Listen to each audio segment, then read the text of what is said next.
trust is something that we don't need $1 million initiative to start. We get to do that right now. And I think it's role modeling that behavior that we want on our teams. And again, we may not be able to get the CEO to speak these trust languages maybe in time, right? But right now, what do I have control over? And we can create that humanity, dignity, and respect on our team. And I think we have to lean into that. There's middle managers have more power than they sometimes give themselves credit for.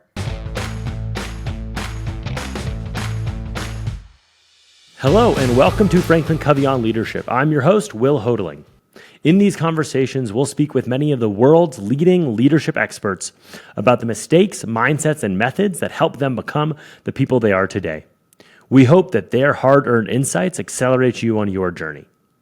Today's guest is Minda Harts.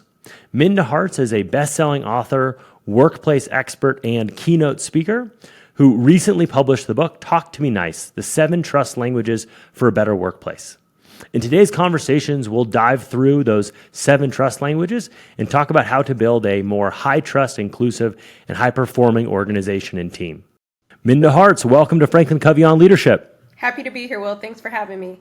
Wonderful. We're very excited for today's conversation. So to begin, you founded the Memo in 2015 to help women of color with career advancement. Let's go back to that moment. What was the motivation, inspiration that led you to found the Memo? Yeah, it's funny. You're taking me back in my DeLorean, back to the future.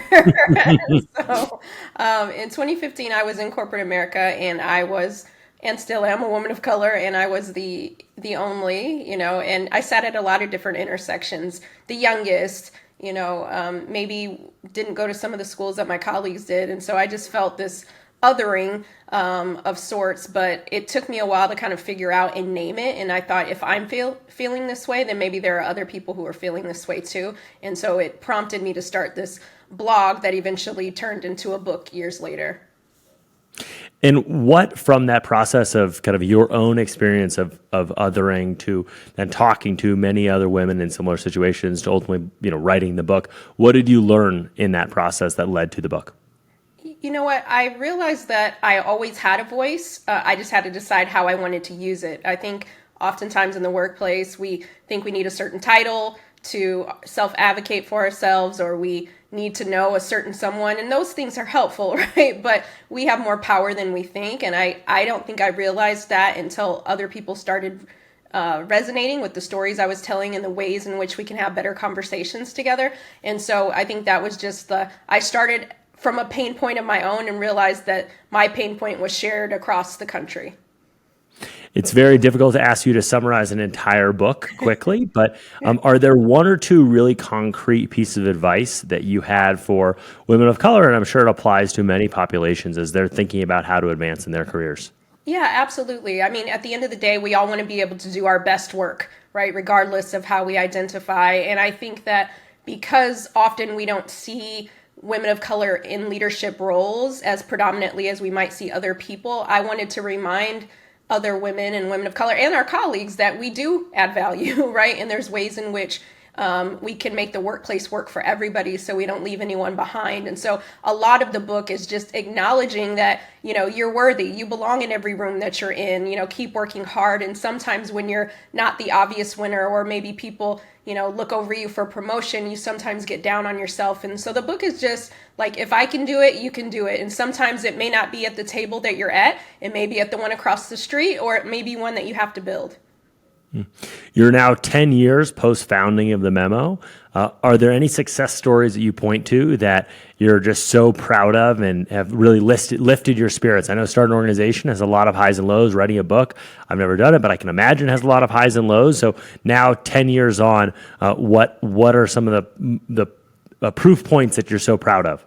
I'm sure there's tons. Yeah, there are tons. The book has been out for a long time now, Will, and I will say that there's not a day that goes by that I don't get about 10 messages from some woman that has read it, or a leader that has read the book and said, man, I never thought about it like this. I didn't realize how much agency I had. It's because of your books. Recently, I was at a book event in Atlanta for my newest book, Talk to Me Nice, and there was a woman who bought every book I ever wrote, including the new one. And she's like, if it wasn't for you, I don't know where I'd be in the workplace. Thank you for your words. And when I started that blog, Will, I never thought that I would touch so many people. And I have people around the globe who reach out to me and say, thank you. And, again, people are watching us and looking to us when we don't even know it with our leadership. And you don't have to have a title. You just have to activate. That's wonderful. I can only imagine how gratifying and rewarding it must be to get all those emails coming in. So I want to move to your newest book. So Talk to Me Nice, the 7 Trust Languages for a Better Workplace. Obviously, FranklinCovey, we've thought about trust for a long time with Stephen M.R. Covey writing Leading at the Speed of Trust and more recently, Trust and Inspire. What motivated you to start studying trust in the workplace and I guess in life as well? Yeah, well, I'm appreciative of the trust work that came before me so that I stand on their shoulders, right? And so, but what I realized, Will, is while I was writing these other books that focused more on women of color in the workplace, what I realized was I had always been talking about trust. It just wasn't as apparent at the time, right? How those ways in which trust can be eroded and those ways in which trust can be enhanced. And when I took a step back and when people would say to me, oh, I don't trust my colleague or I don't trust HR, what they were really saying was there's an expectation that's not being met and that person may or may not be aware of it. And I thought, well, let's start with trust. That's something that we all want. That's a universal, a global language, right? You don't have to know what it's like to be a woman of color, but you know, and I both know what it feels like when trust is present, and we know what it feels like when it's missing. And so I wanted to be able to write a book that expands the conversation. I call this my crossover album, Will, because trust hits all of us. The name of the book, Talk to Me Nice. Where did that come from? Well, the funny thing is, the honest answer is that I was listening to a Beyonce song, and in the lyrics she said, "Talk to me nice," and I thought that's exactly what we're missing in the workplace: talking to each other that's rooted in humanity, dignity, and respect. Right? We can still have tough conversations and still keep trust at the center of the conversation. It's funny you say that because I know your first organization, the memo that then became the book. I think that was based on a Drake line, right?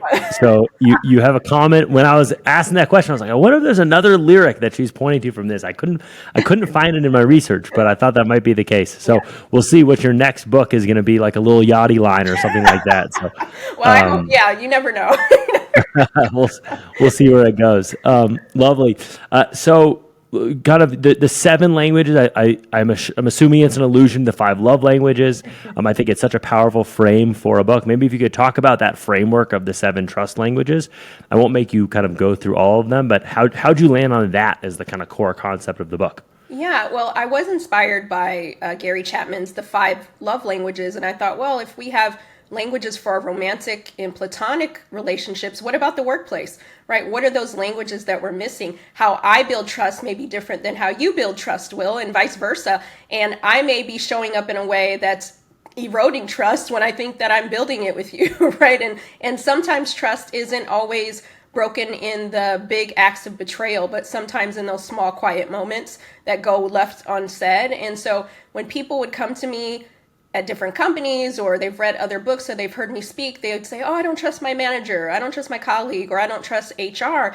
And I started to ask, what's underneath the trust, right? If you had more of something, would that enhance trust? And if you let that person know, could that create a more harmonious relationship? And based off of the years of speaking at, Fortune 500 and 100 companies, I realized that people were saying one of these 7 things. And so that's what helped me with the trust languages. And real quick, I'll just say what they are. And then if we want to tap into a couple, then we can. But transparency, security, demonstration, feedback, acknowledgement, sensitivity, follow through, and feedback.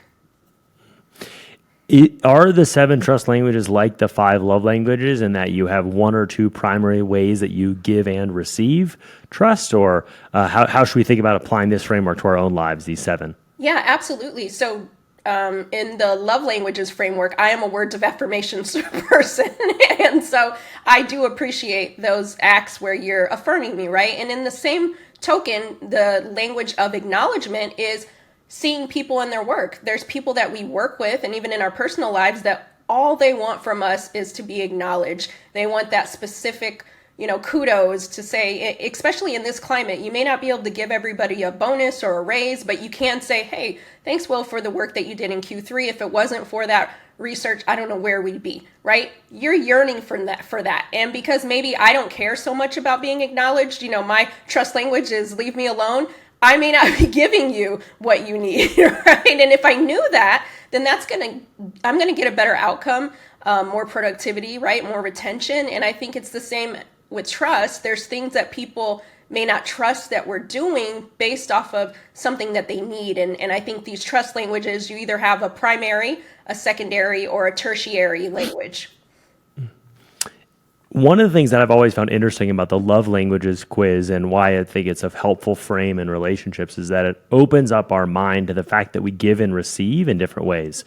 So, you said you're a words of affirmation person. You like receiving that. And I think often we give the way that we receive because that's what we think would be valuable. And let's say you're with somebody who's a gifts person or a quality time, and you're not giving them the language and they want.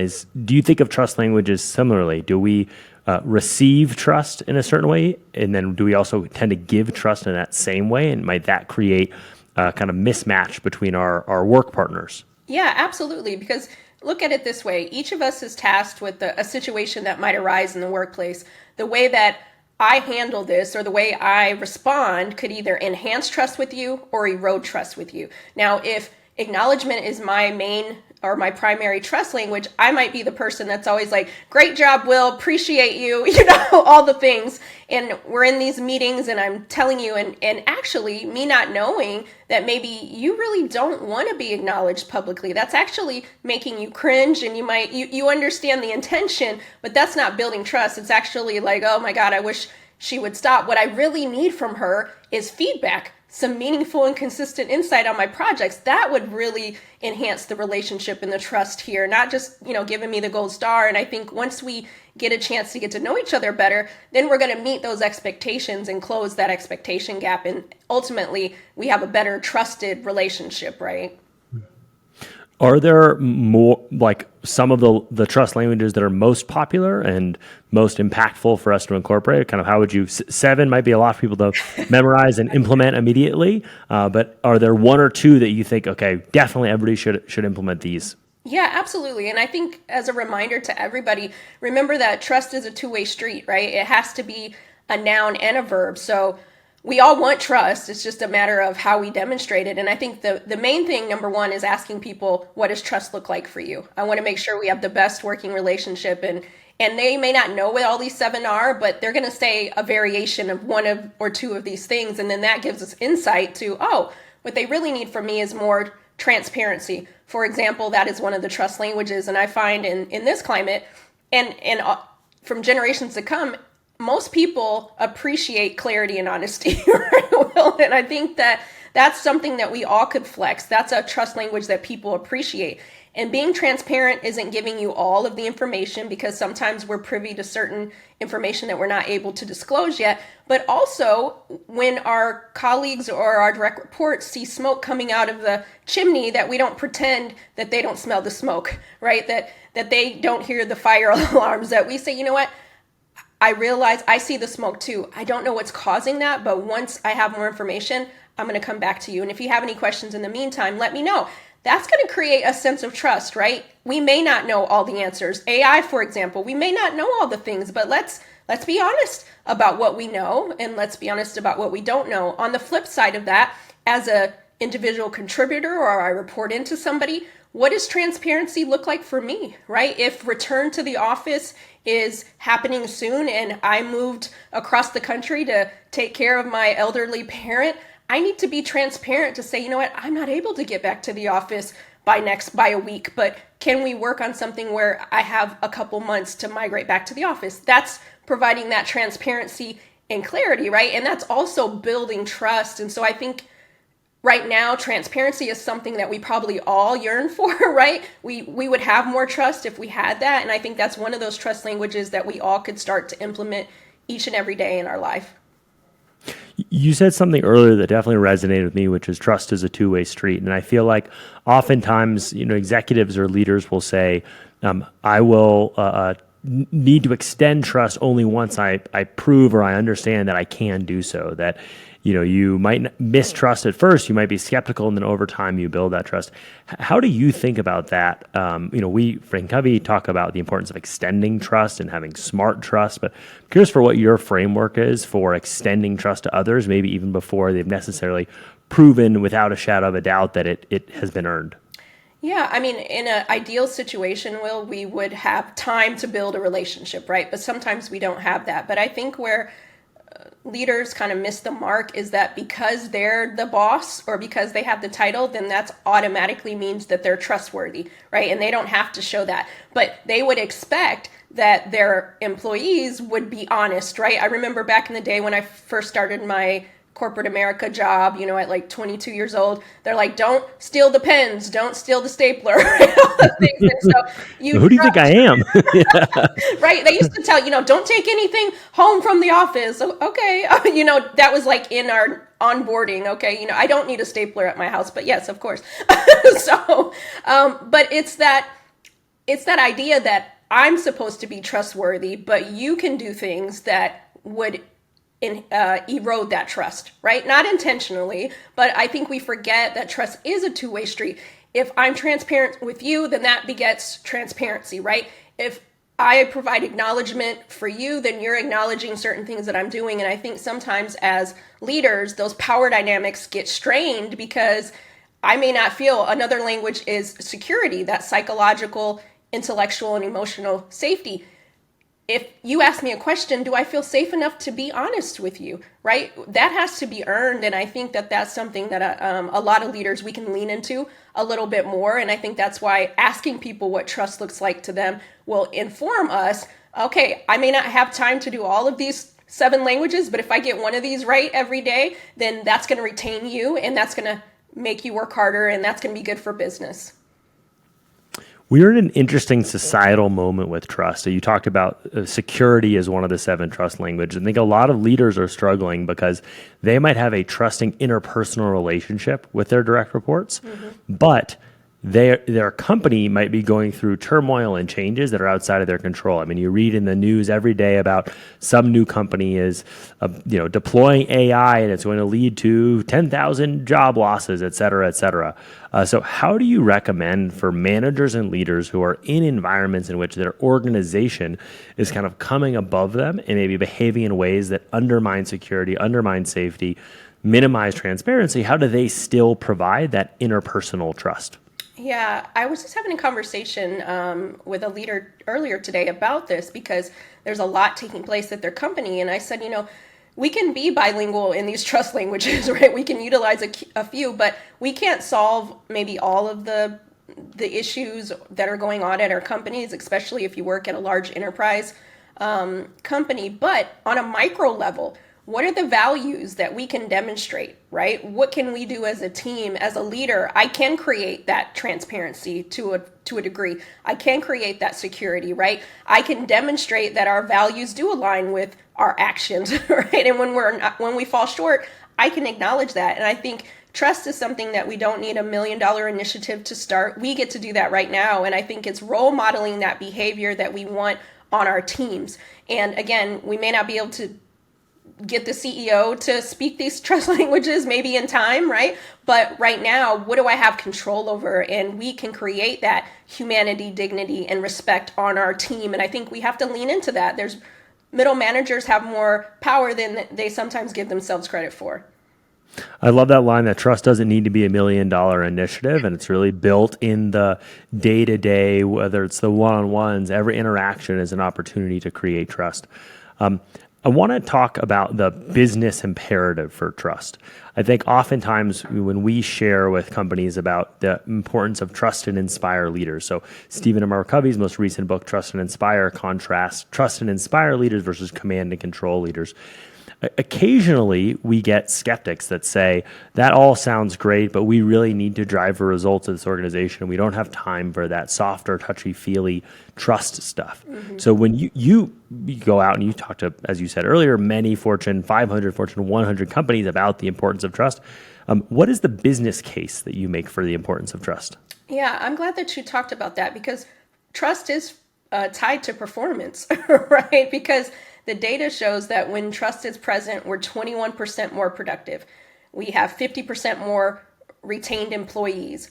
And there's another data point that I want to share by Gallup, and they say that each year companies lose $344 billion a year on employee turnover. So there's something there to trust and loyalty, right? And retention. And so that's good for business. Again, maybe you work at a small business, but you want to be able to trust your employees that when you're onboarding them, right, that they feel like they can come to you when they have questions and that you can retain them, right? Because there is money lost when you don't have that. Also, we want our employees to do their best work. And when trust is present, people are 74% less anxious, right? I know that when I'm anxious, I can't focus 100% on my work, right? And so can we provide, again, what's causing the anxiety? What's causing the ambiguity? And I think trust is the solve for that, right? Again, talking about transparency, having that clarity, right? Having some security, offering feedback. These are things that we can implement. And it's not just we do a trust fall and sing our favorite Taylor Swift song. This is good for business. If you're happy and we have good conflict resolution skills, then this is good for business and it's great for the bottom line. I think it's a persuasive answer, and I totally agree. We obviously agree. Trust drives productivity, it drives performance, it drives connection, drives retention, et cetera. So you said at the beginning there's 7 languages. You told me that your love language is words of affirmation. What is your personal trust language? So I have a couple. I would say number one, you might not be surprised, is acknowledgement, because I do like to be acknowledged for a job well done. That is important to me. I love that in my personal life and in my professional life. I'd say the next one is feedback. I really value that meaningful and consistent insight. It keeps me on the right track, right? Even if you have to tell me something hard, are we rooting it in dignity and humanity and respect, right? And how I respond to that feedback also is going to enhance or erode the relationship. So that's important to me. And I'd say lastly, transparency. I really do appreciate, no matter how hard the answers are or the information, I'd rather have a little insight into what's coming, and I value that more and more each and every day. Great leaders don't avoid hard conversations, they navigate them with empathy. FranklinCovey's Difficult Conversations Assessment Tool helps you build confidence and improve communication to lead with authenticity and understanding. Grab your free copy from the show notes and discover how to turn tension into progress. Well, I will, to increase our trust, I'll start with acknowledgement, and that I think you have done an amazing job writing this book and really adding so much to the canon to this important topic. And for feedback, I don't have any direct feedback for you on it, but I'm curious. The book has now been out since July. I'm sure you've gotten tons and tons of feedback from readers. If you could have a do-over, I think about writing a book is so scary to me because you hit send and then it's actually done. And I think about I'm always editing my documents after the fact. What feedback have you received since writing the book? And if you could write a very quick, fast follow update, what would you change in the book? Yeah, that's a great question. And thank you for acknowledging me and providing that feedback.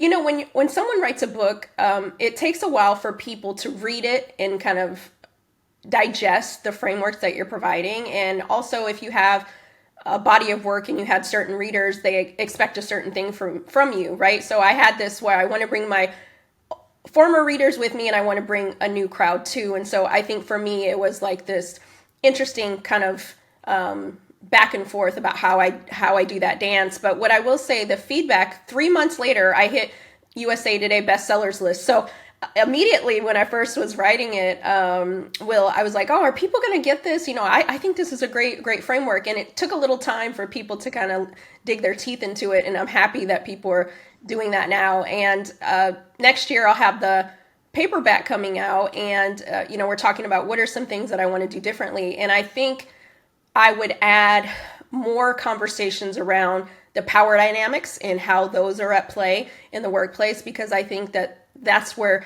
trust really hangs in the balance. When you're having a conversation with your leader, kind of managing up, if they don't speak these languages intuitively, how do we get them to speak them, right? And so I think having more scripts around that can be helpful. I love that. Congratulations on making the U.S. News bestseller. That's amazing. Thank you. So I want to talk about kind of moving on from trust. One of the things that I found very inspiring about you is you're a real Renaissance woman. You are an author, you're a speaker, you're also now a filmmaker, and you are a technologist with your Google Labs partnership. So I want to talk about some of the things that are outside of your traditional writing. So first off, the short films. So what has prompted you? Maybe if you could just tell the audience a little bit about your foray into short films. I guess as we were discussing before we started recording, you live in LA, so maybe it's just in the water there that you have to become a filmmaker when you're living in LA. But tell me a little bit about why did you decide this new medium? Yeah, well, what a lot of people don't know, Will, is when I was younger, I always wanted to be a filmmaker, but I just didn't think it was possible from a girl from Chicago, humble beginnings. I just didn't know how to make that happen, but I would always write plays and movies in my notebooks. But it was more for me. I didn't necessarily think I'd be able to do it for real. And then during the pandemic, when things kind of slowed down, I was like, you know what? You can never dream too many dreams. And I started taking screenwriting classes to prepare for my next best thing. And so then later I had the opportunity to get my first book, The Memo, optioned into a short film. And then I'm like, well, this must be a sign from above that I can go into this area, that I can be a multi-hyphenate truly. And so then I just started to self-fund my own projects. And so currently I have 2 short films in festival right now and working on getting a couple more in the can too. Amazing. The other that I referenced was Minda the technologist. So you've partnered with Google Labs and you built out a Google Labs portrait. So explain to folks, what is a portrait and why did you decide to do that project? Yeah, thank you for the question, Will, because what people might see is, oh, she's an author, she's a speaker, she's a filmmaker, where's the connection? But all of what I do is rooted in human connection because I feel like it's so important to tell our stories and make sure that people don't tell them for us, right? And that they can understand us better. And so through my books and through film and now through the partnership with Google Labs, I get so many people asking me questions about certain scenarios or how to enhance this or how do I approach a tough conversation, or if trust is broken, how do we rebuild it? And so I wanted to be able to get the 7 trust languages frameworks out there to folks, not just in their workplace lives, but these translate over into our personal lives too. There's somebody who needs us to give a little more transparency or acknowledgement. And so Google Labs, we created an avatar. I am the trust coach, a chief trust officer. And so you can go on there and we can talk about the 7 trust languages in depth.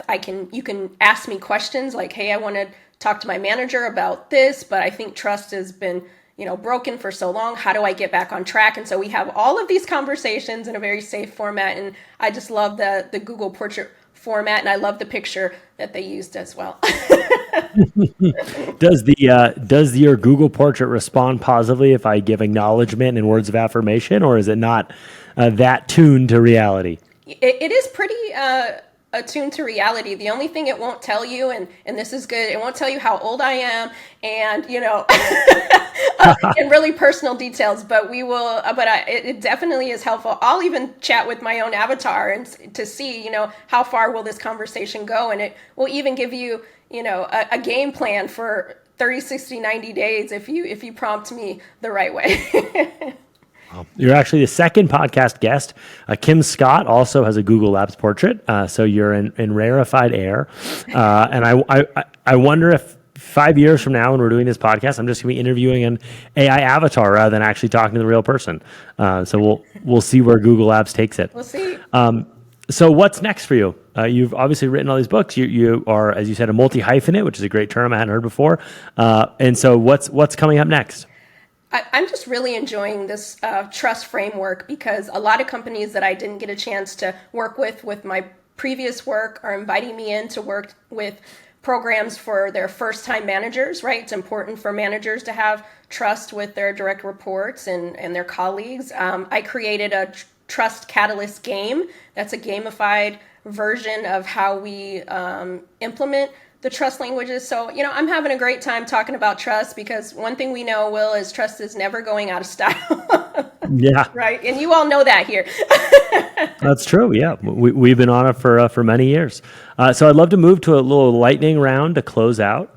The first question for you, as somebody who is in LA and is in the entertainment industry now, I'm sure you probably watch a lot of shows as quote unquote work inspiration. So is there a binge-worthy show that you would recommend to our listeners? Oh my God. I just finished one last night called All Her Fault. Have you heard of it?